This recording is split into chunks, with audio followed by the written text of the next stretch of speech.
Guangzhoudan Gonkongga yo'l olamiz. Hozir hammasini nesh pul bo'lgan, qanaqa bo'lganini tushuntirib beraman. O'zi aslida men Gonkongga kelishim kerak edi, lekin O'zbekistondan primoy reys bo'lmaganligi uchun menda 3 ta variant bor edi.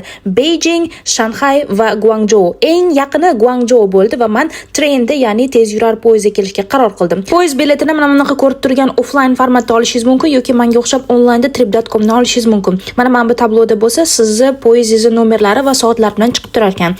Vokzalda juda ham ko'p narsa bor, yeyish uchun, ichish uchun, dam olish uchun va kutish uchun ham.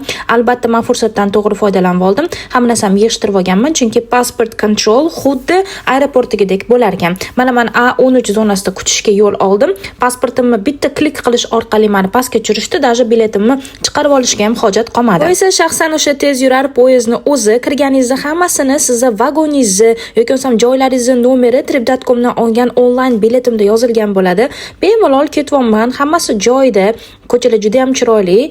Guangzhoudan Gonkongga esa meni 58 daqiqa vaqt kutib turibdi. Mana bu Gonkongning West Kowloon degan shaharda joylashgan vokzalga keldim. Bu yoq mehmonxona, qolganini esa keyingi sonlarda.